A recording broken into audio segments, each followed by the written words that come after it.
Doppler effect के topic को start करने से पहले एक क्वेश्चन आपको स्क्रीन पे नजर आ रहा है कि Doppler effect is applicable on which waves, mechanical waves, electromagnetic waves. तो इसका आंसर कोई एक नहीं है। मैंने आपसे कोई मल्टीपल चॉइस क्वेश्चन नहीं पूछा कि मैं आपको कहूँ कि इनमें से कोई एक ऑप्शन को सिलेक्ट करें। एक बेसिक क्वेश्चन है कि किन पे एप्लीकेबल होता है, तो इसका आंसर होगा कि मैकेनिकल वेव्स और इलेक्ट्रोमैग्नेटिक वेव्स दोनों पे अप्लाई होता है। अब एग्जांपल्स माइंड में क्या आती हैं कि मैकेनिकल वेव्स मतलब साउंड। तो याद रखें बच्चे, जो सोनार की एग्जांपल हम पढ़ते हैं, सोनार साउंड उसमें यूज होता है, वो मैकेनिकल वेव की एग्जांपल है। लेकिन हम जब रेडार को पढ़ते हैं या मोशन ऑफ स्टार जिसमें रेड शिफ्ट और ब्लू शिफ्ट को पढ़ते हैं, वो इलेक्ट्रोमैग्नेटिक वेव से रिलेटेड है। तो डॉपलर इफेक्ट आपके पास मैकेनिकल और इलेक्ट्रोमैग्नेटिक ये दोनों वेव्स पे अप्लाई होता है। डॉपलर इफेक्ट है क्या? अगर आप भूल चुके हो कि व्हाट इज डॉपलर इफेक्ट, तो बड़ी एक आसान सी एग्जांपल, अगर आप मेन रोड पे कहीं पर खड़े हो और बस का या किसी चीज़ का इंतज़ार कर रहे हो और आपको दूर से एक एम्बुलेंस की आवाज़ सुनाई देती है, तो अगर एम्बुलेंस की आवाज़ आहिस्ता आहिस्ता ऊंची होती जा रही है, तो बेसिकली क्यों ऐसा हो रहा है? उसकी वजह यह कि आपके और एम्बुलेंस के दरमियान फासला कम होता जा रहा है, यानी वो एम्बुलेंस आपकी तरफ मूव कर रही है। और जब वो एम्बुलेंस आपके पास से गुजर जाती है, आपसे दूर जाना शुरू हो जाती है, तो आपको फील यूं होता है कि जैसे उसकी आवाज़ आहिस्ता आहिस्ता कम हो गई है। अब क्या वो एम्बुलेंस आपकी वजह से अपनी आवाज़ को ऊंची और आपकी वजह से अपनी आवाज़ को कम कर रही है? नो। बेसिकली आपके और उसके दरमियान एक रिलेटिव मोशन है, और वो रिलेटिव मोशन फ्रीक्वेंसी को अपेरेंटली चेंज करती है, और हम इसको बोलते हैं ये डॉपलर्स इफेक्ट है। तो डॉपलर्स इफेक्ट अपेरेंट चेंज को बोलते हैं, जो फ्रीक्वेंसी में आएगा। और कब आएगा? जब ऑब्जर्वर और सोर्स के दरमियान रिलेटिव मोशन हो। क्या ये जो चेंज आवाज का उस एम्बुलेंस में बैठे उस ड्राइवर को फील हो रहा होगा? नो। क्यों? क्योंकि वो ड्राइवर उस एम्बुलेंस के अकॉर्डिंगली रिलेटिव रेस्ट पोजीशन पर है, जिसकी वजह से उसको ये फील नहीं होगा। ये उसी तरह से है जैसे आप ट्रेन में कोई मुसाफिर सफर कर रहा है, तो वो मुसाफिर with respect to train motion में नहीं है, वो with respect to train relative rest position में है। तो डॉपलर्स इफेक्ट के लिए रिलेटिव मोशन का होना जरूरी है। तो स्टेटमेंट को मैं लिख रहा हूं, इसको समझिएगा और समझ के इसको याद रखना चाहें तो रखें। और स्टेटमेंट याद रखिएगा, इग्नोर नहीं करनी। थ्योरेटिकल क्वेश्चंस आपके स्टेटमेंट से बनते हैं। तो apparent change in the frequency of waves. तो अब मुझे यहां पर यह नहीं बताना पड़ेगा कि कौन सी waves, that can be electromagnetic, that can be mechanical. कब? अब ये कब होता है अपेरेंट चेंज? अब कॉज शुरू होता है due to relative motion. Relative motion की वजह से किन के दरमियान? Due to relative motion between observer जो रिसीवर है और सोर्स जो ट्रांसमीटर है। तो जब तक इनके दरमियान रिलेटिव मोशन नहीं होगी, डॉपलर्स इफेक्ट भी हमारे पास नहीं होगा। तो स्टेटमेंट में मैं इसको दो पार्ट्स में अगर डिवाइड करूं, तो पहला पार्ट ये है apparent change in the frequency, जिस पार्ट को मैं बोलूंगा कि ये डॉपलर इफेक्ट का इफेक्ट है। और दूसरा पार्ट इस स्टेटमेंट का हमारे पास है किस वजह से? रिलेटिव मोशन की वजह से। तो ये बेसिकली क्या है? ये डॉपलर इफेक्ट का कॉज है कि डॉपलर इफेक्ट होता क्यों है। तो कभी अगर क्वेश्चन आए कि डॉपलर इफेक्ट का बेसिक इफेक्ट क्या है और कॉज क्या है, तो ये दो चीजें आपको पता होनी चाहिए। तो क्या चीज हमने स्टेटमेंट में देखी? हमने स्टेटमेंट में देखी कि Doppler effect is basically produced due to relative motion. कोई बताएगा कि रिलेटिव मोशन की वजह से होता क्या? कैसे पता चलता है कि दो बॉडीज के दरमियान रिलेटिव मोशन हो रही है, और कैसे पता चलता है कि रिलेटिव मोशन बॉडीज के दरमियान नहीं है? तो इसका आंसर यह है कि रिलेटिव मोशन को अगर चेक करना है तो ये देखो कि क्या बॉडीज के दरमियान डिस्टेंस चेंज हो रहा है। अगर दो बॉडीज के दरमियान डिस्टेंस बढ़ रहा हो या डिस्टेंस कम हो रहा हो, इसका मतलब रिलेटिव मोशन है। और अगर दो बॉडीज के दरमियान डिस्टेंस चेंज नहीं हो रहा, तो रिलेटिव मोशन नहीं है। एक बॉडी एक सर्कल में मूव कर रही हो और दूसरी बॉडी सेंटर पर हो, तो क्या इन दोनों बॉडीज के दरमियान डिस्टेंस चेंज होगा? नो, क्योंकि इन दोनों के दरमियान डिस्टेंस सर्कल का रेडियस है। इसका मतलब रिलेटिव मोशन नहीं है, तो इस पर डॉपलर इफेक्ट अप्लाई भी नहीं होगा। तो डॉपलर इफेक्ट के लिए रिलेटिव मोशन का होना जरूरी होता है। अब ये रिलेटिव मोशन डिस्टेंस को चेंज करेगा। अब डिस्टेंस का चेंज दो तरह का हो सकता है, इंक्रीज भी और डिक्रीज भी। तो डॉपलर इफेक्ट के दो केसेस हैं। डॉपलर इफेक्ट के दो केसेस हैं। एक केस ये है कि जहां पर ऑब्जर्वर और सोर्स के दरमियान जो मोशन है वो डिस्टेंस को कम करेगी, और दूसरा केस ये है जहां ऑब्जर्वर और सोर्स के दरमियान जो मोशन है वो डिस्टेंस को इंक्रीज करेगी। ये दो चीज पॉसिबल है ना, कि या तो डिस्टेंस उनके दरमियान बढ़ेगा या डिस्टेंस कम होगा। जब भी डिस्टेंस हमारे पास डिक्रीज करेगा तो इसकी वजह से क्या होगा, इसकी वजह से फ्रीक्वेंसी में इंक्रीज आएगा। यानी एम्बुलेंस आपकी तरफ मूव कर रही है तो डिस्टेंस कम हो रहा है, तो ये फ्रीक्वेंसी को क्या करेगी, इंक्रीज करेगी। और अगर डिस्टेंस इंक्रीज हो रहा होगा तो ये फ्रीक्वेंसी को क्या करेगा, ये डिक्रीज करेगा। अजान के वक्त आप मस्जिद की तरफ मूव करो तो आपके और जो मस्जिद के स्पीकर्स हैं उनके दरमियान फासला कम हो रहा है, फ्रीक्वेंसी बढ़ रही है। और अगर उसी टाइम पे कोई मस्जिद से दूर जा रहा हो तो उसको आवाज़ कम सुनाई देगी, और वजह डिस्टेंस इंक्रीज कर रहा है, फ्रीक्वेंसी डिक्रीज करेगी। अब इनके फिर दो दो केसेस बन जाते हैं कि कब फासला कम होगा और कब फासला ज़्यादा होगा।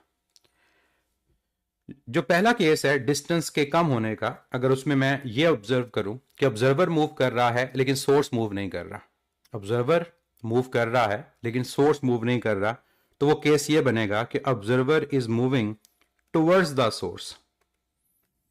अब इसमें दो मतलब आते हैं। एक मतलब ये आता है कि सोर्स मूव बिल्कुल नहीं कर रहा, सोर्स रेस्ट पर है। और दूसरा इसका मतलब ये होता है कि observer with respect to source move कर रहा है, यानी ऑब्जर्वर की स्पीड ज्यादा है और सोर्स की स्पीड कम है। तो रिलेटिव मोशन देखेंगे। तो फर्स्ट केस क्या है, observer is moving towards the source. हर बंदा इसको आइडिया लगा सकता है कि जब टुवर्ड्स मूव करते हैं तो फासला कम होता है। और इसके रिवर्स ये भी तो हो सकता है कि सोर्स मूव कर रहा हो, ऑब्जर्वर मूव ना कर रहा हो। जैसे एम्बुलेंस के केस में एम्बुलेंस सोर्स है, लेकिन मस्जिद में अजान के केस में सोर्स मूव नहीं कर रहा, ऑब्जर्वर मूव कर रहा है। तो source is moving towards the observer. ये दोनों वो केसेस हैं जिनके अंदर फ्रीक्वेंसी क्या करेगी, इंक्रीज करेगी।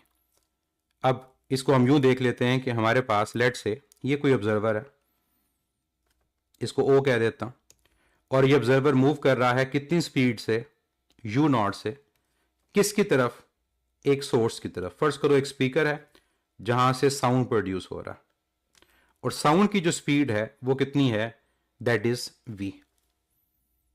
दूसरे केस में अब कौन मूव कर रहा है, सोर्स मूव कर रहा है। तो लेट से ये सोर्स, और ये सोर्स मूव कर रहा है कितनी स्पीड से, यूएस की स्पीड से, किसकी तरफ, एक ऑब्जर्वर की तरफ जो किसी पॉइंट के ऊपर रुका हुआ है। दोनों में क्या होगा, ये बताएगा कि ऑब्जर्वर के मूव करने से फ्रीक्वेंसी में चेंज किसकी वजह से होता है, क्या स्पीड की वजह से या वेवलेंथ की वजह से, और सोर्स के मूव करने की वजह से फ्रीक्वेंसी में चेंज किसकी वजह से होता है, क्या स्पीड की वजह से या वेवलेंथ की वजह से। ये दो तरह के क्वेश्चंस हैं। तो इनको मैं दो डिफरेंट पॉइंट्स की फॉर्म में आपको बताता हूं जिसको आपने याद रखना है। जब भी हमारे पास ऑब्जर्वर मूव करता है, ये चीज आप लोगों ने एफएससी में आई होप डिटेल में पढ़ी होगी, मैं सिर्फ यहां पर आपको जो मेन पॉइंट्स हैं वो बताऊंगा जो आपको एमसीक्यूज में हेल्प करेंगे। याद रखिएगा कि जब भी ऑब्जर्वर मूव करता है तो फ्रीक्वेंसी में चेंज स्पीड के चेंज की वजह से आता है। जब ऑब्जर्वर मूव करेगा तो बेसिकली आपकी स्पीड चेंज होती है। टुवर्ड्स मूव करेगा, स्पीड बढ़ेगी, आवाज जल्दी पहुंचेगी। अवे मूव करेगा, स्पीड कम होगी, आवाज देर से पहुंचेगी। और ऑब्जर्वर के मूव करने से जो वेवलेंथ होती है वो चेंज नहीं होती, वो कांस्टेंट रहती है। अब स्पीड का फ्रीक्वेंसी के साथ क्या रिलेशन है, डायरेक्ट। स्पीड का फ्रीक्वेंसी से ताल्लुक क्या है, डायरेक्ट है। इसका मतलब यह हुआ कि जब स्पीड बढ़ रही होगी तो उस केस में हमारे पास फ्रीक्वेंसी भी बढ़ रही होगी, और जब स्पीड की वैल्यू कम हो रही होगी तो फ्रीक्वेंसी की वैल्यू भी कम हो रही होगी। अब आपको दूसरा केस बता दूं कि ऑब्जर्वर अगर मूव ना कर रहा हो, अगर आपके पास सोर्स मूव कर रहा हो चाहे टुवर्ड्स या अवे, उसे फर्क नहीं पड़ता। जब सोर्स मूव करता है तो याद रखिएगा स्पीड में फर्क नहीं पड़ता, और ये चीज प्रूव होती है, हम इसको प्रूव करते हैं। और स्पीड अगर चेंज नहीं होती, स्पीड कांस्टेंट रहती है सोर्स के मूव करने से, फिर क्या चीज चेंज होती है जिस वजह से फ्रीक्वेंसी चेंज होगी? तो आंसर है वेवलेंथ। वेवलेंथ चेंज होती है। और आप सब लोग जानते हैं कि वेवलेंथ और फ्रीक्वेंसी का आपस में क्या रिलेशनशिप होता है? इनवर्स। क्योंकि v अगर एफ लेमडा के इक्वल है तो यहां से मैं अगर f को देखूंगा तो v बाय लेमडा आएगा। दैट मीन्स अगर हम देख रहे हैं कि डिस्टेंस कम होने से फ्रीक्वेंसी बढ़ रही है तो वो बेसिकली वेवलेंथ के कम होने की वजह से है, और अगर डिस्टेंस के बढ़ने से फ्रीक्वेंसी कम हो रही है तो वो वेवलेंथ के बढ़ने की वजह से होती है। तो आई होप ये आपको पॉइंट अब याद रहेगा कि जब भी ऑब्जर्वर मूव करता है तो ऑब्जर्वर के मूव करने से फ्रीक्वेंसी चेंज स्पीड के चेंज की वजह से होती है, और जब भी सोर्स मूव करता है तो फ्रीक्वेंसी में चेंज वेवलेंथ के चेंज की वजह से होती है। और फिर रिलेशन भी याद रखना है कि स्पीड का फ्रीक्वेंसी से डायरेक्ट है और वेवलेंथ का फ्रीक्वेंसी से इनवर्स। तो अब मैं जब कंडीशन को लिखूंगा तो आपको मसला नहीं होना चाहिए। ऑब्जर्वर मूव कर रहा है ना टुवर्ड्स, आवाज जल्दी पहुंचेगी तो speed v plus you not होती है, मतलब स्पीड ऑफ साउंड में ऑब्जर्वर की स्पीड ऐड हो जाती है। वेवलेंथ की वैल्यू वो चेंज नहीं होती। और जब हम ड्राइव करते हैं फार्मूला तो इन्हीं कंडीशंस की वजह से हमारा जो फार्मूला ड्राइव होता है उसमें v प्लस यू नॉट आता है। और आप इस फार्मूला को अगर गौर से देखो तो न्यूमरेटर बड़ा है v प्लस यू नॉट, और जो डिनोमिनेटर है वो छोटा है, वो अकेला v है। तो इसका मतलब क्या हुआ? आंसर 1 से ग्रेटर आएगा, आपकी फ्रीक्वेंसी इंक्रीज कर रही है। जब सोर्स मूव करता है तो क्या होता है? जब सोर्स टुवर्ड्स मूव करता है तो वेव की लेंथ कम हो जाएगी। ऑब्वियसली फासला कम हो रहा है ना, तो वेव की लेंथ कम हो जाएगी, लेकिन स्पीड सेम रहेगी। तो इस केस में स्पीड को फर्क नहीं पड़ता, लेकिन वेवलेंथ कम हो जाती है। कितनी कम होती है? Delta lambda. और डेल्टा लैम्डा किसकी वजह से है? ये क्वेश्चन अमूमन एमसीक्यूज में आता है कि डेल्टा लैम्डा किसके इक्वल होता है। तो डेल्टा लैम्डा की वैल्यू भी मैं यहां पर आपको लिख दूं, ये दोनों केसेस में यूज होगा। डेल्टा लैम्डा इक्वल होता है यूएस, ये सोर्स के मूव करने की वजह से होती है, डिवाइड बाय फ्रीक्वेंसी। तो जब हम इसकी वैल्यूज को सब्स्टिट्यूट करते हैं तो हमारे पास फ्रीक्वेंसी का फार्मूला आता है, और उसके फार्मूला में आपको नेगेटिव साइन नजर आएगा। वो नेगेटिव साइन क्यों आता है? वो वेवलेंथ के डिक्रीज की वजह से आता है। तो v minus U S into F. और इसी वजह से हम इसके फार्मूला को वेवलेंथ की फॉर्म में भी लिखते हैं, क्योंकि वेवलेंथ चेंज हो रही है। तो वेवलेंथ का फ्रीक्वेंसी से इनवर्स रिलेशन है, तो आपने सिंपली इस फार्मूला को इनवर्स कर देना यूं। तो ये फार्मूला किसका आ जाएगा? ये फार्मूला वेवलेंथ का आ जाएगा। तो कई दफा आपको क्वेश्चंस मिलेंगे ऐसे कि जिसमें या तो आपको कैलकुलेट करने को कहा जाएगा स्पीड फ्रीक्वेंसी, या कैलकुलेट करने को कहा जाएगा वेवलेंथ। तो ये दोनों फार्मूलाज याद रखोगे। अब आ जाओ बाकी दो केसेस की तरफ जहां डिस्टेंस इंक्रीज होता है। अब आप खुद ये केसेस लिख सकते हैं कि डिस्टेंस कब हमारे पास इंक्रीज होगा? जब हम ये कहेंगे कि मोशन अवे हो रही हो, बॉडी दूर जा रही हो। तो ऑब्जर्वर इज मूविंग अवे, किससे अवे? सोर्स से। और दूसरा केस क्या बनेगा? दूसरा केस सोर्स के हवाले से बनेगा कि सोर्स अगर मूव कर रहा हो, और ये रिलेटिव मोशन है हर जगह, source is moving away from observer. Diagram simple सी बना लें तो फर्स्ट करो ये ऑब्जर्वर है, और ऑब्जर्वर अब नाराज हो गया है, और नाराज होकर वो सोर्स से अवे जा रहा है। तो इसकी स्पीड अब इस डायरेक्शन में, स्पीकर वहीं पर है, सोर्स वहीं पर है, और उससे साउंड प्रोड्यूस हो रहा है उसी डायरेक्शन में जिस डायरेक्शन में पहले था। तो उसकी स्पीड कितनी है? वो v। और दूसरे केस में अब सोर्स नाराज हो गया ऑब्जर्वर से, और सोर्स मूव कर रहा है अब अवे, किससे? ऑब्जर्वर से। ऑब्जर्वर मूव नहीं कर रहा, ऑब्जर्वर रेस्ट पर है। तो ये हमारे पास अब सोर्स की स्पीड है यूएस। अब इनमें क्या होगा? जब ऑब्जर्वर मूव कर रहा होगा अवे तो आवाज देर से पहुंचेगी, स्पीड की वैल्यू डिक्रीज हो रही होगी। लेकिन वेवलेंथ की वैल्यू कांस्टेंट रहेगी। इस वजह से वेवलेंथ का फार्मूला नहीं है। वेवलेंथ का फार्मूला तब बनेगा जब वेवलेंथ चेंज भी हो, तो वेवलेंथ तो चेंज ही नहीं हो रही ऑब्जर्वर के मूव होने से। तो फार्मूला की जब डेरिवेशन हम करते हैं, बड़ी आसान सी डेरिवेशन है, आई होप आप लोगों को याद होगी, एफएससी में पढ़ी, अदरवाइज बुक से देख सकते हो। तो ये आएगा v minus u naught over v into F. अब इस फार्मूला को अगर आप देखें तो आपका न्यूमरेटर छोटा है, डिनोमिनेटर बड़ा है, इस वजह से आपकी जो फ्रीक्वेंसी है वो कम होती है। और जब सोर्स मूव करेगा अवे, फासला बढ़ेगा, वेव की लेंथ बढ़ेगी, स्पीड सेम रहेगी। तो इस केस में स्पीड सेम रहेगी और वेवलेंथ बढ़ जाएगी, और वेवलेंथ बढ़ेगी तभी तो फ्रीक्वेंसी हमारे पास डिक्रीज करेगी। तो जब फार्मूला को ड्राइव करेंगे तो फार्मूला के अंदर आपको पॉजिटिव साइन मिलता है, और इस पॉजिटिव साइन की जो वजह है वो यही है कि डिनोमिनेटर बढ़ जाए ताकि फ्रीक्वेंसी की वैल्यू कम हो जाए। और वेवलेंथ फाइंड करने के लिए इस फार्मूला का रेसिप्रोकल ले लो, तो v प्लस यू एस ऊपर चला जाएगा और मल्टीप्लाई किससे हो जाएगा, ये लैम्डा से हो जाएगा। तो ये हैं आपके फार्मूलाज डॉपलर्स इफेक्ट के। क्लियर? केसेस समझ आ गए, और केसेस में क्या हो रहा है इसको भी याद रखना है।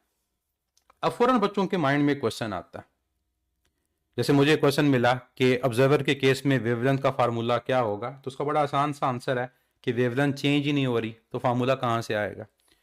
अब जो क्वेश्चन माइंड में आता है वो ये कि अगर दोनों मूव कर रहे हो, तो बेसिकली ऊपर भी हमने ये नहीं कहा कि दोनों मूव नहीं कर रहे, हमने रिलेटिव मोशन को लिया। तो इन मोशंस के अंदर एक बड़ा इंपॉर्टेंट पॉइंट है कि ये जो आपके फार्मूला के अंदर यू नॉट कहीं पर लिखा हुआ है, या आपके फार्मूला के अंदर यू एस लिखा हुआ है, ये रिलेटिव स्पीड है। ये पॉइंट बड़ा इंपॉर्टेंट है, इसको समझना है कि हमारे पास इन फार्मूलाज के अंदर कहीं पर भी अगर ये यू नॉट लिखा हुआ है या यू एस लिखा हुआ है, ये रिलेटिव स्पीड है ऑब्जर्वर की सोर्स के मुताबिक या सोर्स के ऑब्जर्वर के मुताबिक। और आपको ऑब्जर्वर ये रिलेटिव स्पीड के फार्मूलाज याद होंगे, ये हमने फोर्स एंड मोशन में पढ़े थे कि जब डायरेक्शन सेम हो तो रिलेटिव स्पीड फाइंड करने के लिए डिफरेंस लिया जाता है, और जब डायरेक्शन ऑपोजिट हो तो रिलेटिव स्पीड फाइंड करने के लिए सम लिया जाता है। तो ये इन क्वेश्चंस को सॉल्व करते हुए आपने माइंड में रखना है। लेकिन अगर हम इस टॉपिक को एक और अंदाज से करें, और वो अंदाज ये है कि अगर दोनों मूव कर रहे हो, if both observer and source are in motion, या they are moving with respect to each other, तो फिर एक जनरल फार्मूला बना लिया जाता है। और वो जनरल फार्मूला क्या है, f dash is equal to v plus minus u naught over v minus plus u s multiplied by f. इस एक फार्मूला में ऊपर के चारों केसेस कवर हो जाते हैं इस एक फार्मूला के अंदर। अब कैसे समझना, अगर मैं कहता हूं कि सोर्स मूव नहीं कर रहा, अगर मैं कहता हूं कि सोर्स मूव नहीं कर रहा, तो ये फार्मूला क्या होगा, if source is at rest, तो इसका मतलब ये होगा कि यूएस की वैल्यू वो जीरो हो जाएगी, और ये फार्मूला हमारे पास क्या बन जाएगा, ये बन जाएगा v plus minus u naught over v into F. तो यही हमने फार्मूला ऊपर पढ़े कि जब सोर्स मूव नहीं कर रहा होता तो अगर ऑब्जर्वर टुवर्ड्स मूव करे प्लस, अगर अवे मूव करे माइनस। अब दूसरा केस, अगर ऑब्जर्वर मूव ना कर रहा हो, if observer is at rest, तो इसका मतलब यह हुआ कि यू नॉट की वैल्यू जीरो हो जाएगी। तो फिर जो फार्मूला आपके पास बनेगा वो ये बनेगा कि v ऊपर और नीचे आएगा v minus plus u S, towards move करने के लिए माइनस क्योंकि कम होगा फासला, और अवे मूव करने के लिए प्लस। ये फार्मूला बन जाएगा किसका, आपके पास फ्रीक्वेंसी का। ये फार्मूलाज ऊपर हमने यही पढ़े, अगर आप उनको गौर से देखो और कंपेयर करो तो प्लस माइनस का ये है ना कि ऑब्जर्वर टुवर्ड्स जाएगा तो प्लस, अगर अवे जाएगा माइनस, अगर सोर्स टुवर्ड्स जाएगा माइनस, अगर अवे जाएगा तो प्लस। लेकिन अगर हम कहते हैं कि दोनों मूव कर रहे हैं तो फिर चार केस क्या क्या बनेंगे, समझिएगा इनको। पहला, अगर दोनों एक दूसरे के टुवर्ड्स मूव कर रहे हो, या अब आपको साइंस की प्रैक्टिस भी करवाएगा। अब दोनों अगर एक दूसरे के टुवर्ड्स मूव कर रहे हैं तो मुझे आप लोग बताएं कि जब ऑब्जर्वर टुवर्ड्स मूव करता है तो क्या फार्मूला के अंदर पॉजिटिव साइन आता है नेगेटिव आता है? क्या v प्लस यू नॉट होता है या माइनस यू नॉट होता है? प्लस। और जब सोर्स टुवर्ड्स जाता है तो क्या प्लस साइन आता है या माइनस साइन आता है? जब सोर्स आपके पास टुवर्ड्स मूव करता है तो क्या पॉजिटिव नेगेटिव नेगेटिव? तो ये आपका फार्मूला बन गया जब दोनों एक दूसरे के टुवर्ड्स जा रहे होते हैं। और इसमें आपको रिलेटिव वेलोसिटी पुट करने की जरूरत नहीं है क्योंकि आपने दोनों की वेलोसिटी को सेपरेट लिया। सेकंड केस ये कि अगर ऑब्जर्वर तो टुवर्ड्स मूव कर रहा हो लेकिन सोर्स अवे मूव कर रहा हो। एरो से समझिएगा, ऑब्जर्वर टुवर्ड्स जा रहा है, सोर्स अवे जा रहा है, तो ऑब्जर्वर टुवर्ड्स जाए तो पॉजिटिव साइन आता है और सोर्स अवे जाए तब भी पॉजिटिव साइन आता है। तो ये इसका फार्मूला बन गया। अब नेक्स्ट केस, अब दोनों नाराज हो गए, ऑब्जर्वर भी अवे जा रहा है, सोर्स भी अवे जा रहा है। अब फार्मूला क्या बनेगा? ऑब्जर्वर अवे जाने से नेगेटिव साइन आता है तो यह आएगा v माइनस यू नॉट, लेकिन सोर्स के अवे जाने से साइन क्या आता है? वो पॉजिटिव आता है। तो ये आपके पास केस बन गया। अब लास्ट केस, ऑब्जर्वर अगर अवे मूव कर रहा हो, सोर्स लेकिन टुवर्ड्स मूव कर रहा हो। ऑब्जर्वर के अवे मूव करने से नेगेटिव साइन आएगा और सोर्स के टुवर्ड्स मूव करने से भी नेगेटिव साइन आएगा। तो ये बच्चे एक ही फार्मूला जो ऊपर लिखा था उसको आपने 4 केसेस में कन्वर्ट कर दिया और ये आपको हेल्प करता है रिवाइज करने में। तो मेन गेम सारी की सारी साइन की है कि कब ऑब्जर्वर के केस में पॉजिटिव आना है, कब नेगेटिव आना है, कब सोर्स के केस में नेगेटिव आना है, कब पॉजिटिव आना है। अगर आपने इनको सही सब्स्टिट्यूट कर लिया आपका क्वेश्चन गलत नहीं होता। अब मैं आपको एक शॉर्टकट बताता हूं। इस पॉजिटिव और नेगेटिव को अगर आप कहीं पर कंफ्यूज होते हो तो आपने कैसे इसको अप्लाई करना। अब शॉर्टकट क्या है? आप लोगों ने इन एक्स और वाई एक्सिस को ड्रॉ कर देना, एक्स और वाई एक्सिस को ड्रॉ कर देना। अब एक्स और वाई एक्सिस को ड्रॉ करने के बाद जब आप अल्फाबेट्स को देखते हो इंग्लिश के A B C D up to G, तो पहले कौन आता है? ओ आता है या एस आता है? पहले ओ आता है या एस आता है? पहले ओ आता है। तो आपके पास पहले ओ आता है तो आपने ओ लिख दिया और बाद में एस आता है आपने एस लिख दिया। अब गौर से इनको देखो तो एस कहां पर है और ओ कहां पर है? ओ लेफ्ट पर, एस राइट पर। अब ऑब्जर्वर मूव कर रहा है टुवर्ड्स द सोर्स। तो जरा मुझे इस फिगर को देख के बताएं कि ऑब्जर्वर अगर सोर्स के टुवर्ड्स मूव कर रहा है तो क्या वो पॉजिटिव एक्स एक्सिस की तरफ मूव कर रहा है या नेगेटिव एक्स एक्सिस की तरफ? पॉजिटिव की तरफ। इसलिए जब ऑब्जर्वर टुवर्ड्स सोर्स जाएगा तो पॉजिटिव साइन आएगा। नेक्स्ट, अगर सोर्स ऑब्जर्वर की तरफ मूव करे तो मुझे बताएं सोर्स किस एक्सिस की तरफ मूव कर रहा है? क्या पॉजिटिव एक्सिस की तरफ या नेगेटिव एक्सिस की तरफ? नेगेटिव एक्सिस की तरफ। इसी वजह से जब सोर्स ऑब्जर्वर की तरफ जाता है तो फार्मूला में नेगेटिव साइन आता है। नेक्स्ट केस, अगर ऑब्जर्वर अवे मूव करेगा तो ऑब्जर्वर अगर अवे मूव करे तो वो किस एक्सिस की तरफ मूव कर रहा है? नेगेटिव एक्स, इसलिए नेगेटिव साइन आता है। और अगर आपके पास जो सोर्स है वो मूव करे अवे तो वो किस एक्सिस की तरफ मूव कर रहा है? पॉजिटिव एक्स एक्सिस की तरफ। तो साइन क्या आता है? पॉजिटिव। तो इस एक डायग्राम से ये पॉजिटिव और नेगेटिव साइन आपके एक्सप्लेन हो जाते हैं। दोबारा देखो, जब आप अल्फाबेट्स को देखते हो तो ओ पहले आता है, एस बाद में आता है। तो मैंने ओ को पहले लिख दिया, एस को बाद में लिख दिया।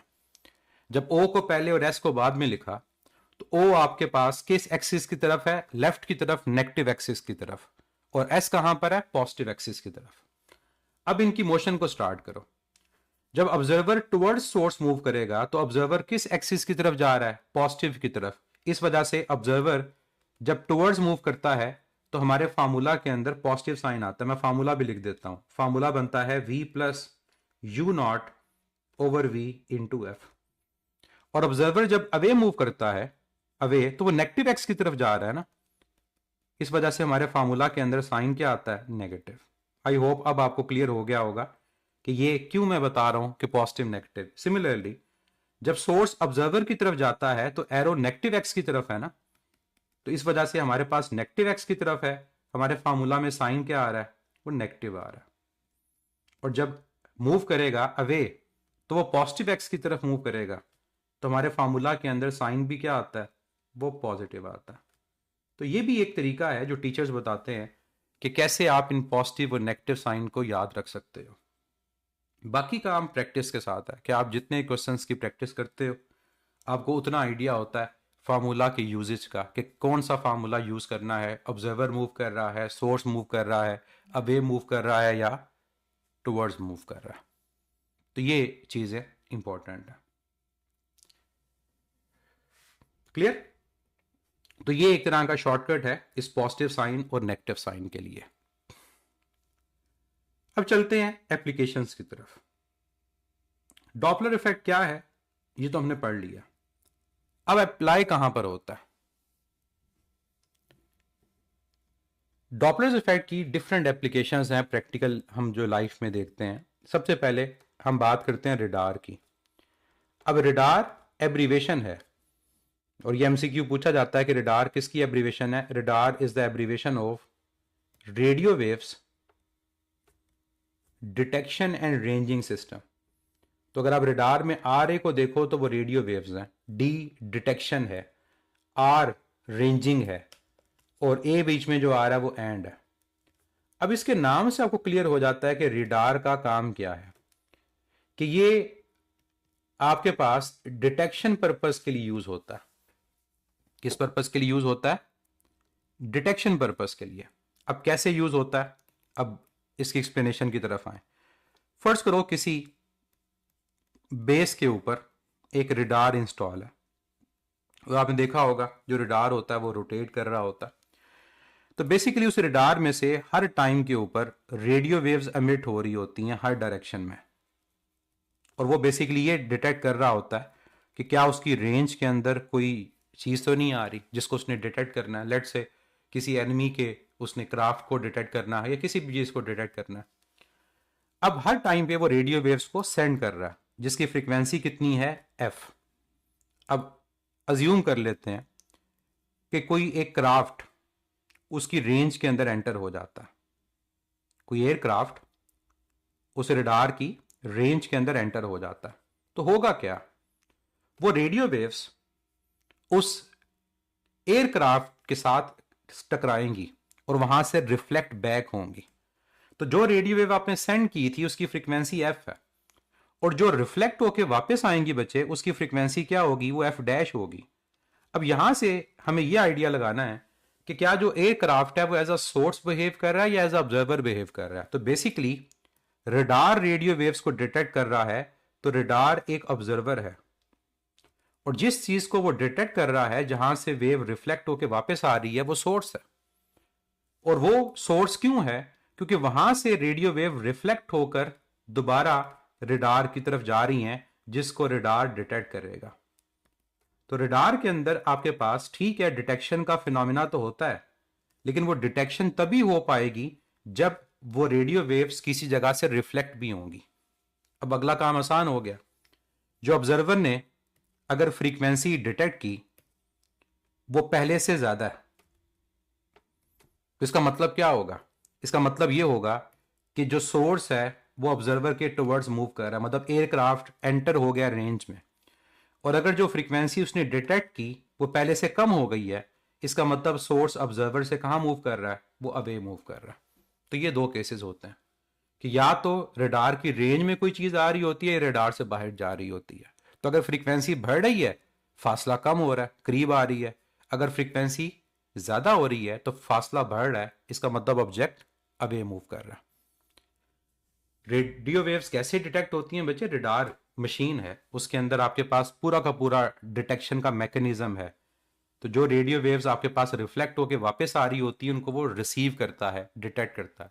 जैसे हमारे रिसेप्शन एंटीनाज होते हैं, वो क्या करते हैं, वो रेडियो वेव्स को रिसीव कर रहे होते हैं। इसकी सिंपलेस्ट फॉर्म आपको बताऊं तो अभी हम आगे पढ़ेंगे भी, हाईवेज के ऊपर गाड़ियों की स्पीड कैसे मेजर होती है, तो अभी हम उसकी बात करेंगे। रेडार के बाद सेकंड एप्लीकेशन हमारे पास है सोनार। सोनार भी एब्रिविएशन है किसकी? एस फॉर साउंड,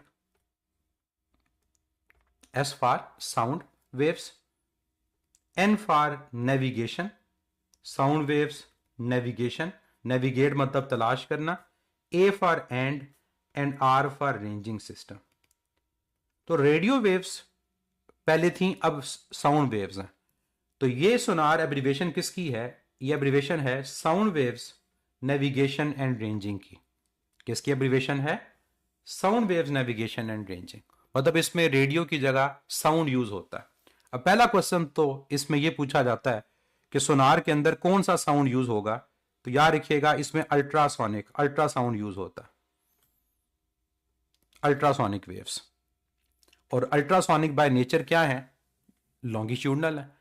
तो इधर से आपको क्लियर हो जाना चाहिए कि रेडार इलेक्ट्रोमैग्नेटिक वेव्स, सोनार मैकेनिकल वेव्स। प्रोसेस दोनों का सेम है। जैसे रेडार के अंदर रेडियो वेव्स रिफ्लेक्ट होकर वापस आती हैं, सोनार के अंदर साउंड वेव्स रिफ्लेक्ट होकर वापस आती हैं। लेकिन डिफरेंस दोनों में क्या है? रेडार यूज होता है एयर में। रेडार कहां यूज होता है? एयर में। और सोनार कहां पर यूज होता है? सोनार आपके पास यूज होता है अंडर वाटर। कोई बताएगा क्या रीजन है कि हम साउंड को अंडर वाटर क्यों प्रेफर करते हैं? हम अंडर वाटर रेडियो वेव्स को प्रेफर क्यों नहीं करते?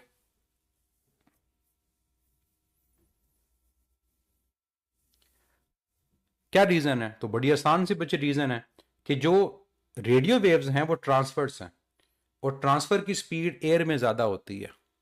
और सोनार के अंदर अल्ट्रासोनिक है, लॉन्गिट्यूडनल वेव है, और लॉन्गिट्यूडनल की स्पीड वाटर में ज्यादा होती है। तो सोनार को वाटर में यूज करने की जो बेसिक रीजन है वो ये है कि बाय नेचर इसमें अल्ट्रासोनिक अगर यूज हो रहा है तो वो लॉन्गिट्यूडनल है और इसकी स्पीड ज्यादा होगी। इसका मतलब क्या होगा? हमारी रेंज ज्यादा होगी, हमारे रिजल्ट्स ज्यादा एक्यूरेट आएंगे। सोनार का काम क्या होता है? डेप्थ ऑफ सी को मेजर करना। डेप्थ ऑफ सी कि जब किसी, फर्ज करो बहरी जहाज ने अपने एंकर को फेंकना है, तो उसने डेप्थ ऑफ सी को मेजर करना है। और इसको हम एक और वर्ड भी इसके लिए यूज करते हैं, सी बेड। सी बेड और डेप्थ ऑफ सी एक ही मतलब होता है। इसके अलावा आपने देखा होगा सबमरीन्स जो होती हैं, जो काम रेडार कर रहा होता है वो सबमरीन्स भी कर रही होती हैं कि अपनी रेंज में चेक कर रही होती हैं कि क्या किसी एनिमी की सबमरीन तो नहीं आ गई। और ये काम इस तरह से भी किया जाता है कि अंडर वाटर जो माइंस होती हैं उनको डिटेक्ट करने के लिए सोनार को यूज किया जाता है कि क्या रास्ते में कोई माइन तो इंस्टॉल नहीं है। इसके अलावा अंडर वाटर जो क्रिएचर्स हैं उनकी डिटेक्शन के लिए भी हम सोनार को यूज कर रहे होते हैं। अब आ जाते हैं नेक्स्ट, इनके अलावा कहां पर यूज हो रहा है? इनके अलावा डॉपलर्स इफेक्ट यूज होता है हाईवेज के ऊपर गाड़ी की स्पीड को मेजर करने के लिए। और इसके अलावा आप लोग अगर क्रिकेट देखते हो या बेसबॉल देखते हो तो दोनों के अंदर जो बॉल की स्पीड है उसको मेजर भी डॉपलर्स इफेक्ट के थ्रू किया जाता है। जब ट्रायल्स होते हैं तो जो ट्रायल लेने वाले कोच होते हैं उनके हाथ में एक मशीन होती है जो स्पीड गन कहलाती है, जिससे वो बॉल की स्पीड को मेजर करते हैं। ये स्पीड गन चाहे हाईवे पे गाड़ी की स्पीड मेजर कर रही है या किसी मैच में क्रिकेट बॉल की स्पीड मेजर कर रही है, इनमें जो वेव यूज होती हैं they are also electromagnetic waves, और ये माइक्रोवेव्स होती हैं। माइक्रोवेव्स भी रेडियो वेव्स हैं। अब काम ये कैसे करता है? सेम मेथड कि अगर एक बॉलर ने बॉल को थ्रो किया है ना, तो सामने जो मशीन इंस्टॉल है या पीछे मशीन इंस्टॉल है उससे रेडियो वेव्स रिफ्लेक्ट होकर वापस आएंगी। और जब रेडियो वेव रिफ्लेक्ट होकर वापस आएंगी तो जो चीज मूव कर रही है वो सोर्स की तरह बिहेव कर रही है, हम फार्मूला से उसकी स्पीड को मेजर कर लेंगे। तो ये काम बड़ा आसान सा है स्पीड ऑफ कार को या स्पीड ऑफ बॉल को मेजर करने का। एग्जाम्पल के तौर पे मैं आपको क्या बता देता हूं कि फर्ज करो हाईवे के ऊपर एक कार ओवर स्पीडिंग कर रही है। ये कार है और हाईवे पे ये ओवर स्पीडिंग कर रही है।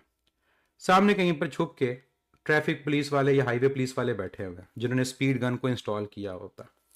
वो करते क्या है, जहां उनको फील होता है कि गाड़ी ओवर स्पीडिंग कर रही है, वो वहां से एक पल्स जनरेट करते हैं माइक्रोवेव्स का।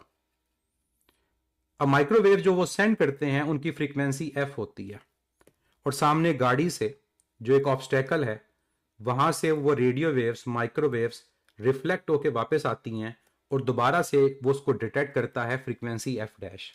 कौन ऑब्जर्वर है, कौन सोर्स है? गाड़ी इसमें सोर्स है और ऑब्जर्वर वो स्पीड गन है।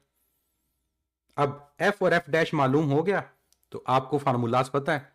फार्मूलाज क्या है सोर्स की स्पीड के फाइंड करने के लिए? v over v minus plus u S into F. अब इस फार्मूला के अंदर क्या क्या चीजें नोन है? एफ फ्रीक्वेंसी जो सेंड की थी, एफ डैश जो रिसीव की, v स्पीड ऑफ माइक्रोवेव है जो स्पीड ऑफ लाइट के इक्वल है। तो क्या बचे इस तमाम के थ्रू?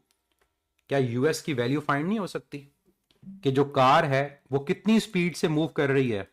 आप इजीली उसको कैलकुलेट कर सकते हो। तो ये मैकेनिज्म है हाईवेज के ऊपर गाड़ियों की स्पीड को और क्रिकेट मैचेस में बॉल की स्पीड को मेजर करने का। और अगर डाउट है सिंपली तो याद रखिएगा कि जो v की वैल्यू है वो कांस्टेंट है, वो 3×10⁸ है। बाकी जो रह गया वो f और f डैश है जो सेंड और रिसीव हुआ। बाकी आपके पास जो सेंसर्स होते हैं वो कैलकुलेशन के थ्रू स्क्रीन पे फौरन दिखा देते हैं विद इन सेकेंड्स कि वो गाड़ी या बॉल की स्पीड से मूव कर रही है। तो डिजिटली ये सारा काम होता है, मैनुअली नहीं होता कि वो उन्होंने कॉपी पेंसिल पकड़ी होती है कैलकुलेटर और हिसाब किताब करके बता रहे होते हैं अच्छा गाड़ी इतनी स्पीड से आ रही है, इतनी देर में तो गाड़ी गुजर भी जाएगी।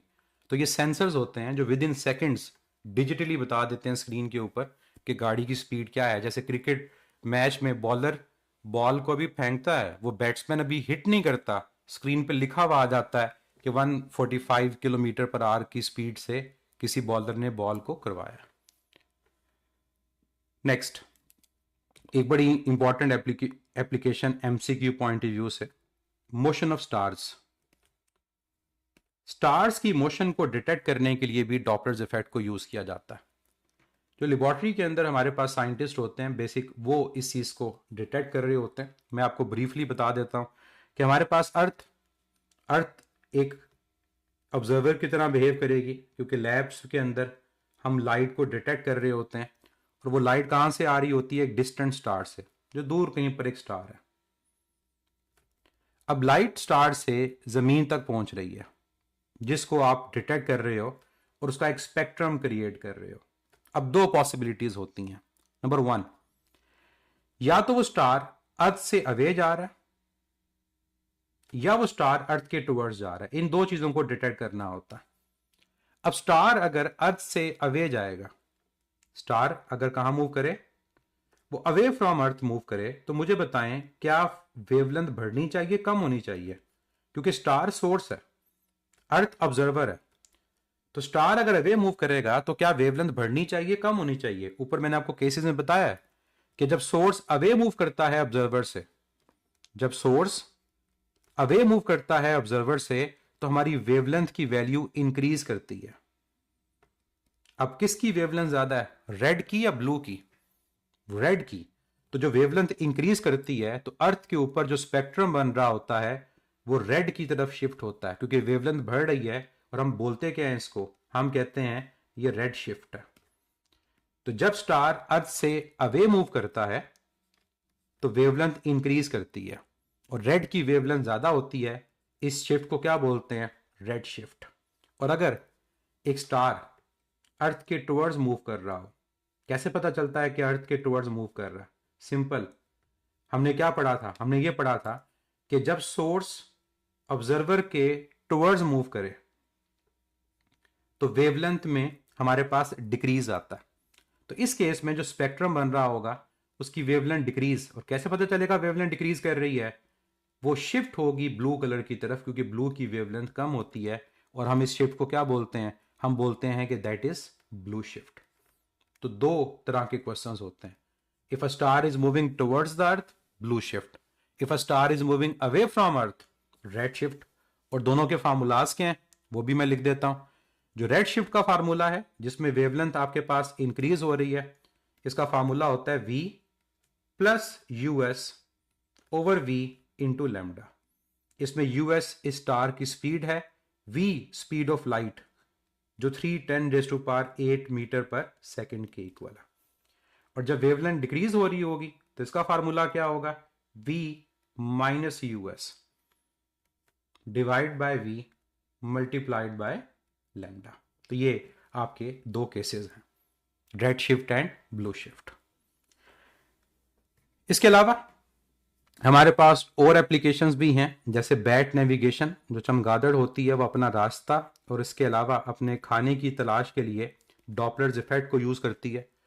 और इसमें जो पॉइंट्स याद रखने वाले हैं वो क्या है कि एक कि कौन सा साउंड प्रोड्यूस करती हैं बैट्स, अल्ट्रासोनिक वेव्स प्रोड्यूस करती हैं। और हमारे पास जो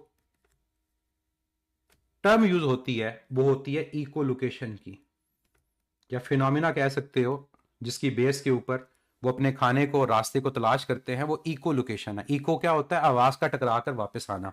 तो यही तो डॉपलर्स इफेक्ट में हो रहा है कि अगर एक बैट ने आवाज निकाली, उसकी फ्रीक्वेंसी एफ है, तो उसके रास्ते में अगर कोई ऑब्स्टेकल है या किसी चीज को वो तलाश कर रही है, तो वहां से वो आवाज टकरा कर वापस आएगी और जिसको वो रिसीव करेगी वो एफ डैश है। इस फ्रीक्वेंसी के चेंज की बेस पे वो अपने रास्ते को और खाने को तलाश करती है। इसके अलावा कुछ नाम मैं डायरेक्ट लिखूंगा, मतलब ट्रैकिंग ऑफ सैटेलाइट्स, जिस तरह से हम स्टार्स को ट्रैक करते हैं, इस तरह से सैटेलाइट्स को भी ट्रैक करने के लिए रेडियो वेव्स को सेंड और रिसीव किया जाता है और उनकी डिटेक्शन की जाती है। इसके अलावा हमें बुक्स की साइड इंफॉर्मेशन के अंदर एक मिलता है नाम, मेडिकल डायग्नोस्टिक्स के अंदर स्पीड ऑफ ब्लड को फाइंड करने के लिए कहां पर बच्चे यूज किया जाता है? स्पीड ऑफ ब्लड, कि हमारी आर्टरीज के अंदर जो ब्लड की स्पीड है वो क्या है, इसके लिए भी डॉपलर्स इफेक्ट को यूज किया जाता है। तो ये एप्लीकेशंस हैं जो आप लोगों ने याद रखनी है। इनमें से इंपॉर्टेंट अगर मैं बात करूं तो रेड शिफ्ट ब्लू शिफ्ट वाली इंपॉर्टेंट है और रेडार और सोनार वाली इंपॉर्टेंट है, लेकिन और कोई भी आ सकती है, सिर्फ ये लाजमी नहीं है, कोई भी आपके पास थ्योरेटिकल क्वेश्चन में आ सकती है।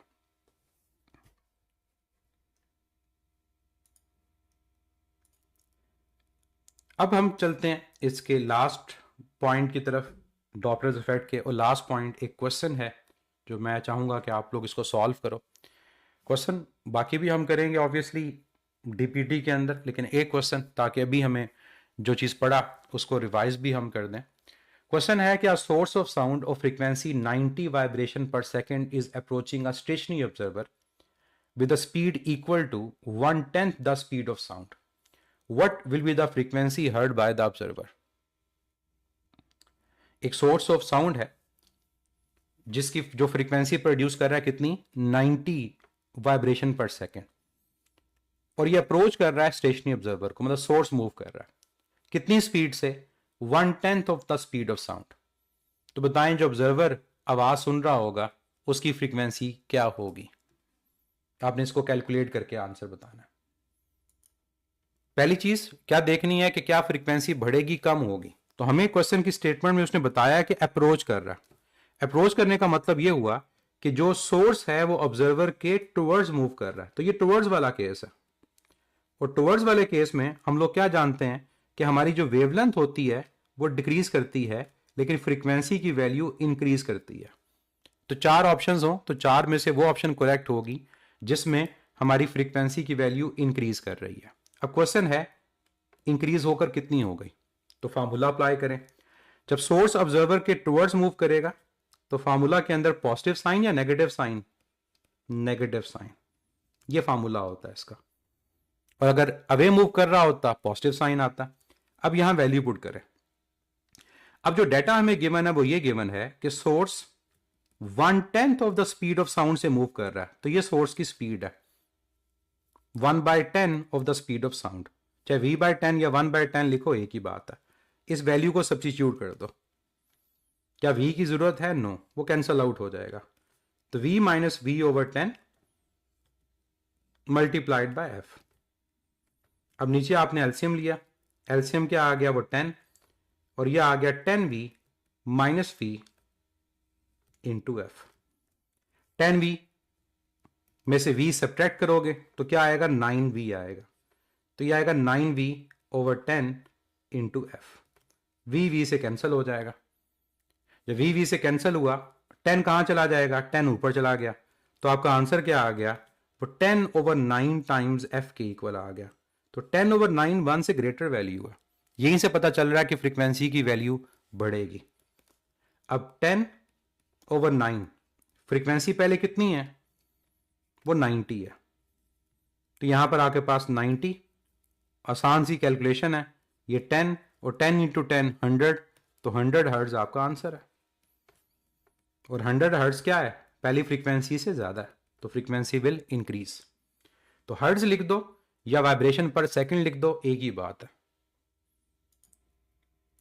लास्ट पॉइंट जो आपसे एमसीक्यू में एग्जामिनर पूछ सकता है कि what are the conditions for no Doppler's effect. वो कौन कौन सी कंडीशंस हैं जिस पे डॉपलर्स इफेक्ट अप्लाई नहीं होता, कि बताएगा आप में से कि वो क्या क्या कंडीशंस हैं जिस पे हम डॉपलर इफेक्ट को अप्लाई नहीं करते। और मैंने इस टॉपिक के दौरान आपसे उन कंडीशंस का जिक्र भी किया, आप बता सकते हो वो कंडीशंस क्या हैं। जब डिस्टेंस सेम रहेगा, कोई एग्जांपल दें, क्या एग्जांपल है जब डिस्टेंस सेम रहता है, वो क्या एग्जांपल्स हैं जब डिस्टेंस सेम रहता है, बिल्कुल सर्कुलर मोशन हमारे पास। अब कंडीशन मैं आपको यहां मेंशन करता हूं वन बाय वन। पहली कंडीशन ये है कि जब ऑब्जर्वर और सोर्स दोनों रेस्ट पर हों, व्हेन ऑब्जर्वर एंड सोर्स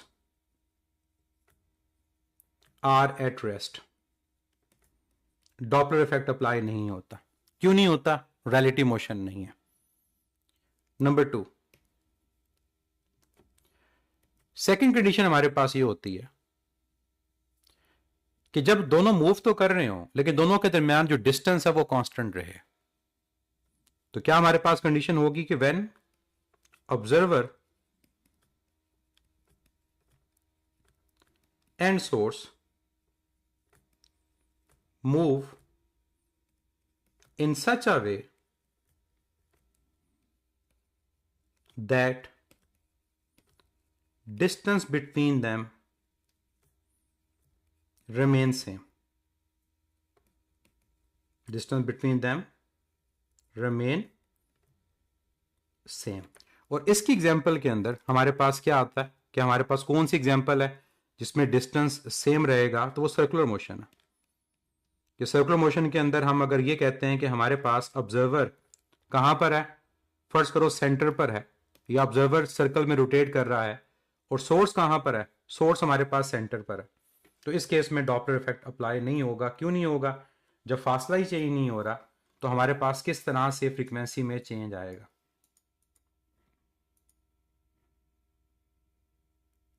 तो हम यहां पर एग्जाम्पल के अंदर इसको यूं देख लेते हैं कि फर्स्ट करो आपके पास एक बॉडी सर्कल में मूव कर रही है, और जो बॉडी मूव कर रही है उसको हम नाम दे देते हैं कि वो सोर्स है, कॉन्टिन्यूसली एक आवाज प्रोड्यूस हो रही है। और ऑब्जर्वर कहां पर है, ऑब्जर्वर सेंटर पर है। अब सोर्स उस सर्कुलर पाथ के किसी भी पॉइंट पर होगा, उसका फासला सेंटर से चेंज नहीं होगा, वो रेडियस के इक्वल रहेगा, तो डॉपलर इफेक्ट अप्लाई नहीं होगा। एक और एग्जांपल भी हो सकती है, वो एग्जांपल ये हो सकती है कि अगर दो कार्स हैं, एक कार ए और एक कार बी, दोनों मूव कर रही हैं एक ही डायरेक्शन के अंदर और दोनों की वेलोसिटी सेम है। अब चाहे इसमें मैं किसी एक को नाम देता हूं, लेट से ए, दूसरे को बी, इसकी भी स्पीड 100 मीटर पर सेकेंड है, इसकी भी स्पीड 100 मीटर पर सेकेंड है। जब आप रिलेटिव स्पीड फाइंड करोगे तो v माइनस वी वो जीरो के इक्वल आएगा। क्यों, क्योंकि इन दोनों की अगर स्पीड सेम है तो इन दोनों के दरमियान जो फासला है वो चेंज नहीं होगा, तो डॉपलर्स इफेक्ट भी अप्लाई नहीं होगा। Person sitting on a train, बिल्कुल वहां पर भी हमारे पास अप्लाई नहीं होता। एक और केस है जो हमें यहां पर हम डिस्कस नहीं करते, उसको मैं सिर्फ और सिर्फ आपको एमसीक्यू के हवाले से बताऊंगा कि जब परपेंडिकुलर डायरेक्शन में हमारे पास मूव करें तब भी डॉपलर इफेक्ट अप्लाई नहीं होता। डॉपलर इफेक्ट अप्लाई तब होता है जब मोशन एक लाइन में हो, चाहे वो टुवर्ड्स मूव करे या अवे मूव करे। तो नेक्स्ट हमारे पास जो इसका केस है वो ये कि व्हेन ऑब्जर्वर एंड सोर्स, और ऑब्जर्वर की जगह लिसनर भी लिखा जा सकता है, रिसीवर भी लिख सकता है, वो कुछ भी हो सकता है, are moving in mutually perpendicular direction. तो एक लाइन के अंदर मूव करना जरूरी है डॉपलर इफेक्ट के लिए, अदरवाइज हमारे पास डॉपलर इफेक्ट अप्लाई नहीं होता, ये इसकी लिमिटेशन है। तो म्यूचुअली परपेंडिकुलर डायरेक्शन का मतलब क्या है, वो ये कि अगर एक ईस्ट की तरफ मूव कर रहा हो और एक वेस्ट की तरफ, नॉर्थ की तरफ मूव कर रहा हो, तो यूं कि फर्स्ट करो ऑब्जर्वर यहां जा रहा है और सोर्स यहां जा रहा है, तो एंगल कितना है 90। तो इनकी जो भी स्पीड है आपके पास डॉपलर इफेक्ट अप्लाई नहीं होगा, अपेरेंट फ्रीक्वेंसी और रियल फ्रीक्वेंसी वो क्या रहेगी, वो सेम रहेगी। अमूमन ये केस डिस्कस नहीं होता क्योंकि ये हमारी एफएससी लेवल का केस नहीं है, लेकिन कई हमें प्रैक्टिस बुक्स में ये क्वेश्चन मिलता है।